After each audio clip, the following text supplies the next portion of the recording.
Well, everyone, it's time for us to go ahead and take a look at the Google Pixel 6 and see how this phone has been holding up for at least the next little bit of time. It hasn't really been quite a bit of a year since this phone has been out, but I've been using this phone so much, and besides the Galaxy S22, this is probably that next phone that I use pretty much every single time I pick up a device. Now, this phone I will definitely say had a rocky start, but I see such a long future ahead of the Pixel lineup, even more so than when I actually picked up the Pixel 4a and the Pixel 5.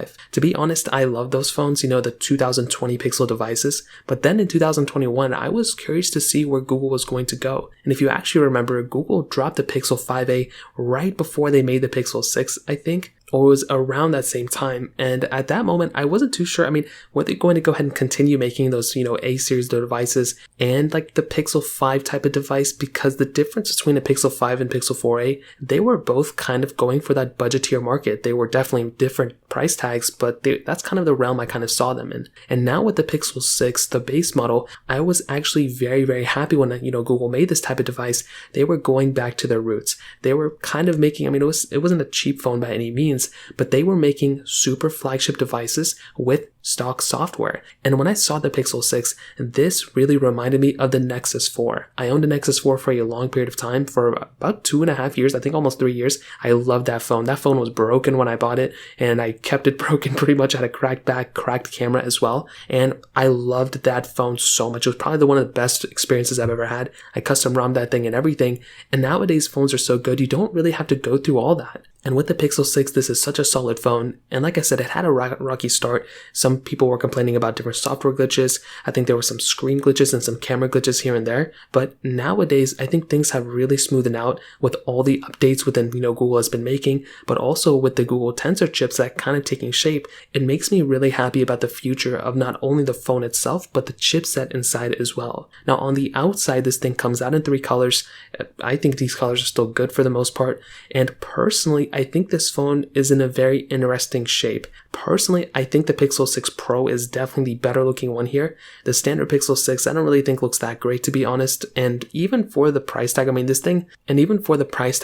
think it's not a super cheap phone at $599, I believe it is. So it's not like the cheapest phone like the Pixel 4a or Pixel 5a, but it's not like $1,000 flagship either. And I do understand why Google did this. It's to basically, get a different demographic. It's kind of reaching for that Pixel 5 price. And I think for how premium this phone feels and how it looks, I don't really think it's that big of a deal. The panel on the front is 6.4 inches, and again, I don't really think it's that bad of a panel at all. I think it still holds up pretty well, and it's a 90Hz panel too, so that's actually really, really nice. You have the standard USB Type-C port on the bottom, and on the back you have the glass back as well, which I think is a really big jump from the Pixel 5's, kind of aluminum back, which it was, and we also have that dual camera setup on this thing too. Now, I'm definitely going to tell you the camera setup for the most part isn't really like the biggest asset for this phone. I will say with its front camera, it's a 1080p camera at 8 megapixels.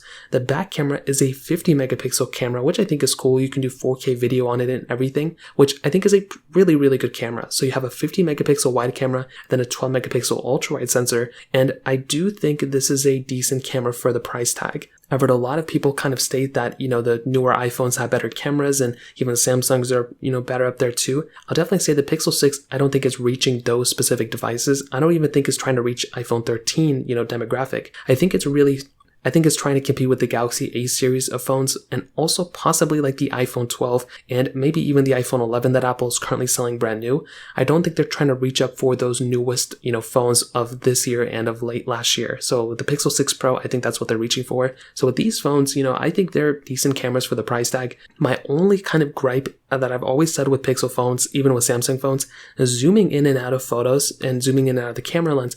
It just seems like it's kind of a glitchy experience. And even after updating to Android 13 on the beta that I have now, even before that, it's still kind of a glitchy little, not as smooth an experience as you may expect. I feel like on iPhones, Apple did a great job at that specific portion. With these ones, I don't really understand, but hopefully they do fix it over time. I do think the front camera and the back camera, like I said, are great, or I'll say they're good for the price. They definitely improved throughout time with the less glitchiness and all that. But I will be curious to see what, Google does in the future with their next, Pixel 7, which they kind of already leaked as well. So in terms of the camera, that kind of covers it up there. In terms of software, this is really probably one of the best things about this specific phone.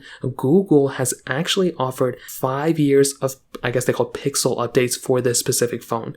So that does include security updates. So I believe it was 4 years of OS updates and then 1 year of security updates. Regardless, this phone is going to be lasting such a long period of time.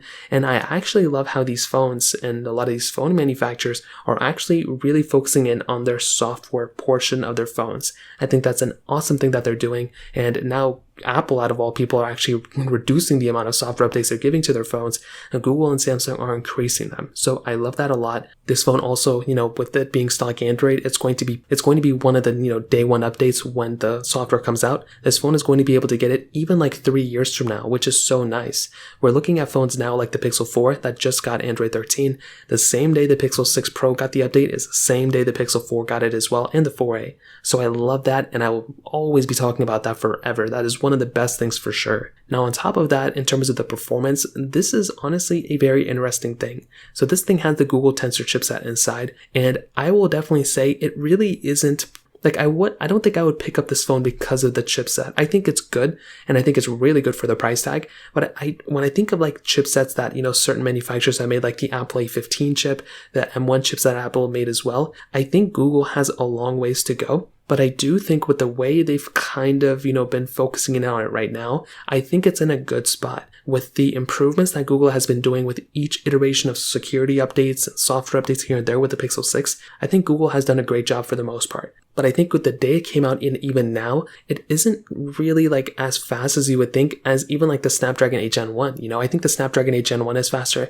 I think the Snapdragon 888 was faster. And I think the A15 Bionic is also faster. But again, when you consider the price tag and when you consider this thing also, $599, I think that's actually not a bad price to pay for this type of phone. I did a speed comparison the other day between the A15, 8 Gen 1 and the, Tensor 1 chipset as well. And, it performed well, but it wasn't really beating out too many other devices. There were some times I think it beat out the other phones, but really in most times, even in gameplay that I was using this phone with, is really not that bad. But I think with Google kind of, taking an approach that over time it's going to get better, I think that's the best way they can do it. If their next phones have like the Google Tensor 2 chipset or whatever, then I think Google will be in a really good spot to fix everything they did kind of a little bit wrong here and there with this phone. And I think that device is going to be a lot better. So this performance is not bad. You still have 8 gigs of RAM, which is perfectly fine, but it does make me excited about what the future of these phones pretty much hold. And again, when you look at $599 as a base price tag, that's like not that bad of a price to pay for a phone like this. So that covers it up there.